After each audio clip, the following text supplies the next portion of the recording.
विमल पोलो जुबा केसरी, हर पल मनाओ केसरी त्योहार। सतीश जी, आपसे शुरू करते हैं क्योंकि सतीश जी अक्सर ये कहते हैं और मानते हैं कि राहुल गांधी झूठ नहीं बोलते।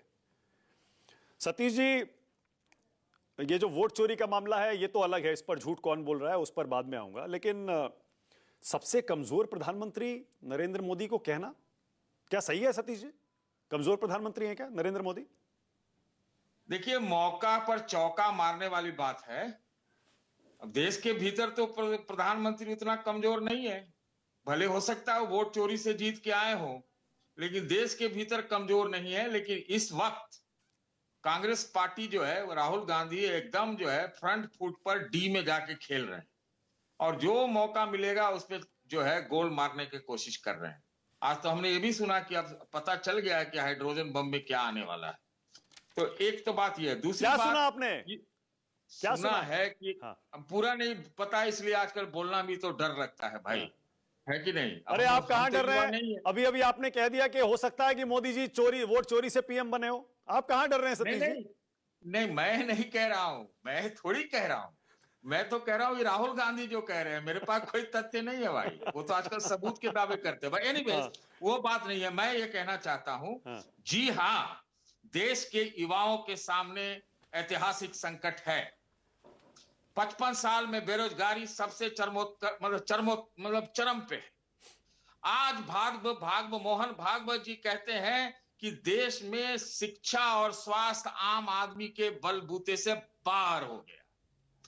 ऊपर से एक ऐसा दोस्त जो अपने प्रधानमंत्री को तो नरेंद्र कहता है, लेकिन इतना बेइज्जती करता है, रोज रोज लगता है पूरे दुनिया में उसको एक इंडिया ही मिला है जिसको जब मन कर रहा है कुछ ना कुछ चाबुक मार दे रहा है। कभी बेड़ी पहना देता है, कभी 55% का टैरिफ कर देता है, कभी आपका पोर्ट रोक देता है, कभी आपको कहता है तेल रोक दीजिए। और आज H1B वीजा, इसका 90 लाख फीस करने का कोई मतलब नहीं है साहब।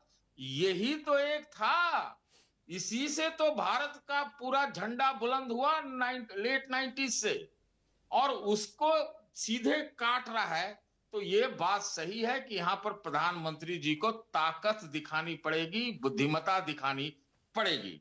अब आपने एक और सवाल पूछा है, जैन जी। अगर जैन जी को जेड से जरा जी पर लाएं, मैं नहीं जानता हूं कि सारे युवा उसमें जी अगर प्रोनाउंस करें तो सब क्या कहते हैं, राहुल गांधी के साथ है कि नहीं। लेकिन दिक्कतें बहुत ज्यादा हैं। और आज के डेट में मानक जी, जब एआई के दौर में, टेक्नोलॉजी के दौर में हम पीछे हैं, भारत पीछे है। अच्छा सतीश जी, अरे वो हाइड्रोजन बम के बारे में क्या सुना है, थोड़ा बताइए ना। मैंने सुना, किसी ने मुझे फोन करके बोला कि भाई हाइड्रोजन बम तो लगता है कि बनारस को लेकर ही है। और हाइड्रोजन बम के बारे में मैंने मानक पढ़ा भी, तो ये जो है ना एटम बम से 20 गुना ज्यादा पावरफुल होता है। देखते हैं अब कौन बम क्या असर करता है। राजनीतिज्ञों के दावों पे हम नहीं जाते। हाँ, ये चर्चा कई दिनों से चल रही है कि शायद हरियाणा से आएगा, बनारस से आएगा। और बनारस से इसलिए भी कांग्रेस पार्टी को ज्यादा फायदा हो सकता है क्योंकि वहां पर आपको याद होगा जब रिजल्ट आ रहा था तब शुरू की काउंटिंग में नरेंद्र मोदी अजय राय से पीछे भी थे काफी समय। हाँ बोलिए, क्या कह रहे हैं सतीश जी?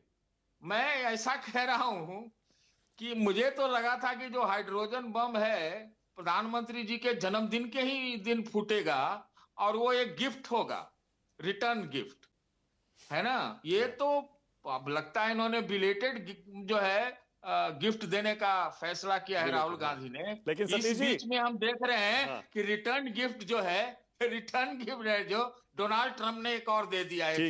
सतीश जी, लेकिन ये युवा जेन जी किसके साथ है? मुझे लगता है इसमें फिलहाल जवाब ज्यादा ढूंढने की जरूरत नहीं है क्योंकि आपको भी पता है कांग्रेस पार्टी की हालत लोकसभा में क्या है, कितने राज्यों में सरकार है, कहां कहां वोट मिल रहा है। कल डूसू का चुनाव हुआ दिल्ली में, यूनिवर्सिटी स्टूडेंट यूनियन का, वहां भी देख लीजिए क्या हाल है।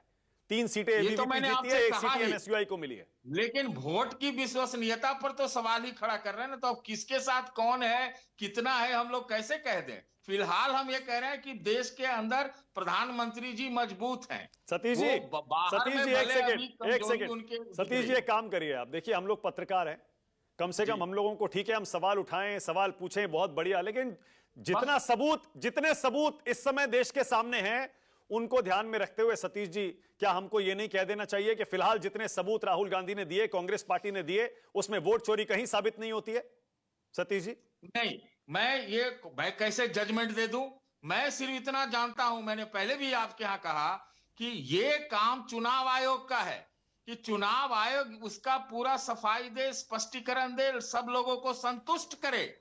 हमको नहीं लगता है कि इस मामले में पूरी तरह से या आंशिक रूप से भी संतुष्ट कर पाया है। सतीश जी, 18 आपने चिट्ठियों सोशल का मीडिया, जवाब तो आप दे देते। सतीश जी, हम भी इतने दिनों से डिबेट कर रहे हैं।